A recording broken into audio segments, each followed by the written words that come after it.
You may not have even heard about this, but I promise you this is one of the biggest Democratic victories of 2023. So as you may know, in Wisconsin, Judge Janet Protasewicz secured a blowout win to the state Supreme Court by more than 10 points in that 50-50 state. And shortly after her win, recognizing that the new liberal majority on the state Supreme Court would very likely mean new maps in what is one of the most egregiously gerrymandered states in the country, Republicans began floating the idea of impeaching her before she even ruled on a single case as a way to prevent her from striking down the maps that were responsible for the Republicans' own majorities in that state. And what followed was an avalanche of criticism against Republican legislators and Republican State Assembly Speaker Robin Vos. Judge Protasewicz then came out and formally declared that she would not recuse herself, writing, "Recusal decisions are controlled by the law. They are not a matter of personal preference. If precedent requires it, I must recuse, but if precedent does not warrant recusal, my oath binds me to participate," which set all eyes on Robin Vos, and here's what he had to say. Is there a scenario at this point where you would move impeachment before the court hears the case and makes a decision? Not unless there's an egregious reason. I mean, like I say, we have not done impeachment. I think it's been once in statehood, so we are not rushing to do impeachment on anybody. But the idea that just because somebody wins an election, we say they can do whatever they want to, whether it's in the Constitution or not, I'm never going to say that. People need to follow the rule of law. They need to follow their oath of office in the Constitution. Let's hope she does. Let's hope she follows the rule of law like she said she will, and then there's no need for any of this. If other justices agree with her, if the three other liberal justices agree with her in whatever decision they make, do you impeach them as well? Well, first of all, I'm not doing it because of one decision. It's because whether or not you're upholding your oath of office. Seems like this is a political threat hanging over her head. Not necessarily. I mean, it's the same threat that everybody has when you look at the Constitution. I mean, the threat of impeachment is always there if people don't do the constitutional duty that they were elected to do. It's no different. In other words, he backed off, undoubtedly the result of the avalanche of pressure that came as the result of this egregiously anti-democratic effort by Republicans. The notion that Republicans would impeach a Supreme Court justice before she ruled on a single case because they were worried that she would preside over a case that would jeopardize their illegal majority is a testament to just how hostile that party is to the very concept of democracy. And I just want to be clear here. Judge Janet acknowledging the dismal state of Wisconsin's maps is not some impeachable offense. It is a testament to the fact that she has eyes. I know Republicans are desperately trying to frame this as some disqualifying outburst, but frankly, what would be disqualifying is looking at the objectively horrific state of Wisconsin's maps and pretending that nothing is wrong. And fortunately, that's not something she was willing to do, including during an interview that we had prior to her winning her election. Well, right now we have amongst the most gerrymandered maps in the entire country. And I've told people I don't think you can sell to anybody that our maps are fair.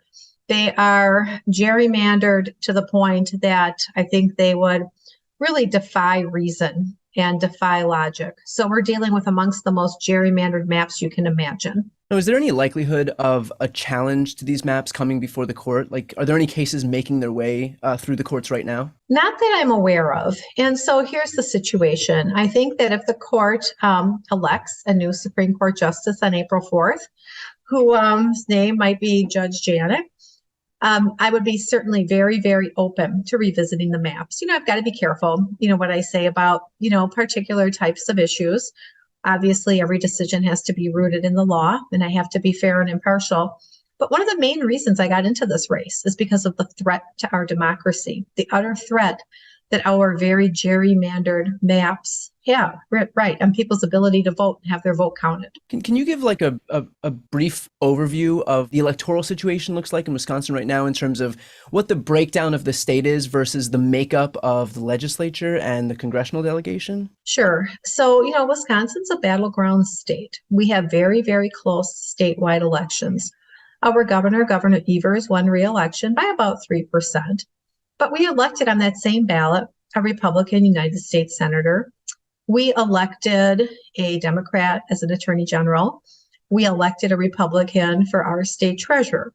So it tells you that we have these very, very close elections. We're a battleground state. But then you take a look at our legislature, and virtually 2/3 of the seats in both the House and the Senate are red. And you say to yourself, how can that possibly be fair? And then you look at the fact that we have 8 congressional seats. We have a delegation of 8. 6 of those seats are red and 2 are blue. So the numbers are askew. Our legislature doesn't get anything done. When you have these very, very non-competitive seats, it certainly engenders more and more partisanship. There's no need to work across the aisle. There's no need to compromise. So I would argue that what's happening with these gerrymandered seats is really a threat to our democracy. And in fact, building on that, far from engendering any type of bipartisanship, this is actually facilitating more extremism, because those are the only people now, because those districts are already preordained in terms of who the elected officials are going to be. You're just really trying to win a primary at that point and not trying to come together at the end of it. And for those who are wondering, hold up, is it okay that she said those things? Is it disqualifying for a candidate to express her opinion on certain issues? Here's the nation's top voting rights attorney, Mark Elias, during an episode of Democracy Watch, making it abundantly clear that what she did was not only well within her rights, but actually expected. Is there any illegality in her discussing the issue or the dangerous issue of gerrymandering while she's running to be a justice on the state Supreme Court? Absolutely not. It is absolutely not inappropriate. Now, I want to say, Brian, there are a lot of people, myself included, who don't believe we ought to elect judges precisely for this reason. I don't think it's a great idea that we elect judges. I think it would be better if we had nonpartisan appointment processes for judges. But the Supreme Court of the United States has upheld the right of electing state judges. So that is a legitimate way to choose judges. It is, frankly, the more common way that judges are chosen at the state court level. So when you're going to have elections, the candidates are going to campaign on issues. And the issues she campaigned on were pretty vanilla issues of, what her judicial philosophy was. Right. When judges get put on the U.S. Supreme Court or federal courts, these are the kinds of questions they get asked by senators. The senators expect those answers, and it's not a basis to then impeach them if they say, right. This is my judicial philosophy. Right. So no, what she did was totally appropriate. What's happening here is you have a terrified Republican legislature that exists and holds power only because of gerrymandering, and it will do anything it can do to cling to power.